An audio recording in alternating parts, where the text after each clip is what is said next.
So I have a proposal. It's not from me, I didn't come up with it. That consent is a privilege. Now, I got this from a training I went to a couple weekends ago in San Francisco, and this comes from Carmen Leilani, and you can find her work on Instagram at consent is a practice. So I was quite moved by this idea that consent is a privilege.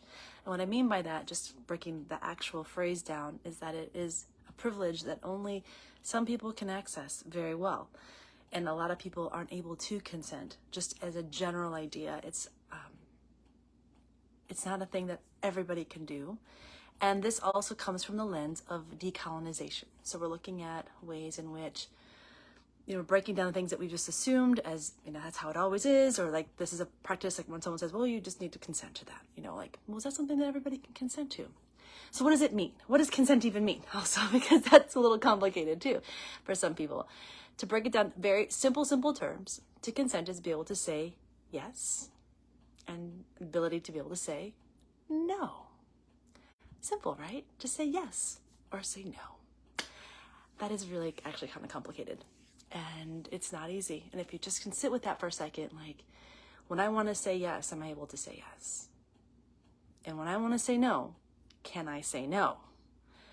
If you're like me, and like most people, sometimes we do other things instead of just saying no, right? We say, oh, I'm good, or I'm all right, or we go, we make up some excuse, or like there'll be more videos on this series, right? Because I want to really break this down, all the different parts of this, and this is kind of a quick overview of what I'm wanting to talk about over the next few weeks. Okay, so it's not easy, and there are many obstacles, and that's another video as well. So again, the proposal is consent is a privilege. So what does consent require? It requires embodiment. And this is another like layer to this, is that embodiment is a privilege. What does that mean? Because that would be like, what's embodiment mean? So again, super simple terms, embodiment means the ability to be in your body, like to actually experience your body, not somebody else's body, because that's something that a lot of people do.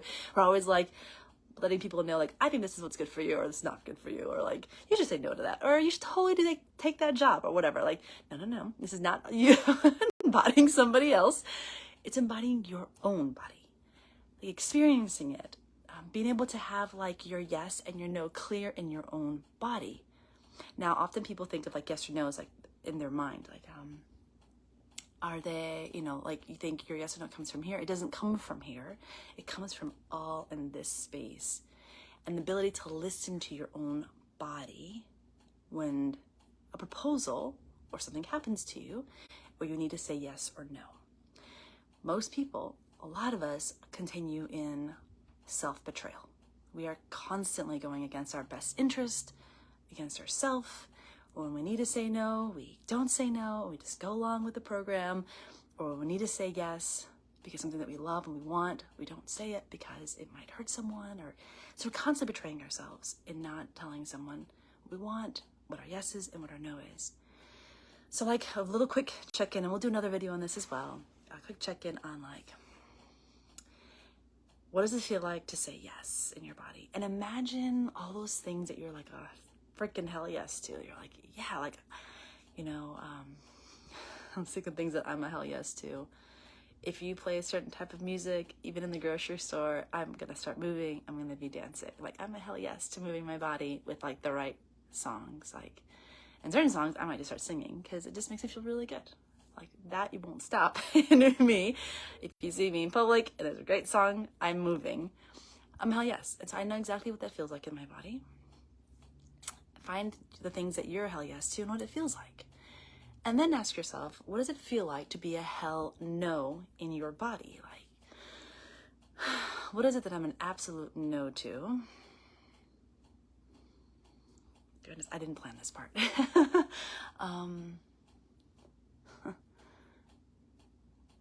Like if I organize my books on my shelves, I'm looking at them now, and someone comes like, may I just go and rip all your books off the shelf? I'm like, hell no.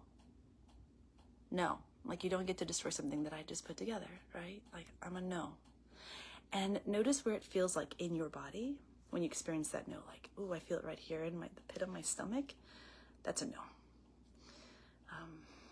And in getting that clarity, like every day, like, what does my yes feel like today? And what does my no feel like today?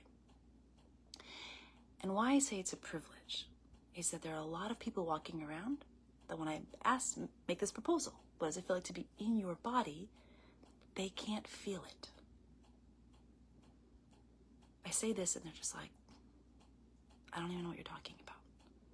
This is unusual. It's bizarre. Like, I don't feel anything. I don't experience any sensation in my body. And there are many reasons for that, which is another video. So that's where the work is, right? And why is this relevant to what I do? Actually, I could have started with this. Is that in a session with me, at the very basic level, like this a basic cuddle session, I don't do this coaching work with clients.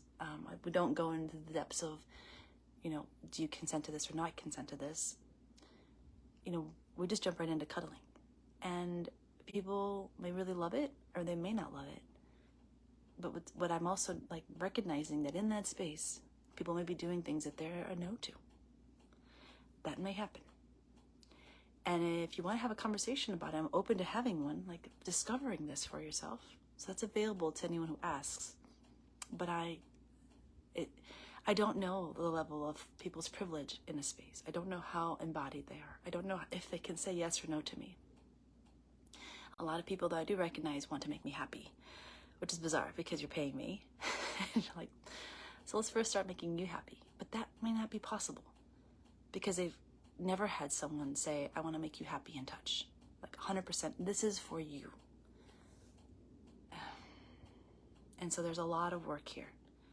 And that's why it's so valuable to first acknowledge that if it is hard for you to feel in your body your yes or your no, and if it's even harder for you to say your yes and your no, know that it is a privilege, awarded to some, and worked on by many, and required by all of us. We all need to learn how to do this. Why? It's a really great question.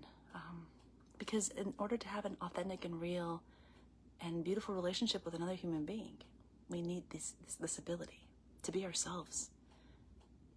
If you're looking to have sovereignty in your relationship, to really truly be yourself, then you need to be able to be embodied, to be in your body, and need to be able to consent. And let someone know what you want, what you don't want. So, if this is something that you're hoping for, wanting to learn, grow in your privilege, because this is one of those privileges that you can actually improve and have more privilege, then come have a session with me and we'll talk more about it. And then actually incorporate touch with it so you can start to learn what it would be like to have touch with consent, like true consent, where you know like what you really want inside your body. Mwah! It was great talking to you all, and we'll talk again soon. And I'll break it down more, like we'll go more deeper into this stuff.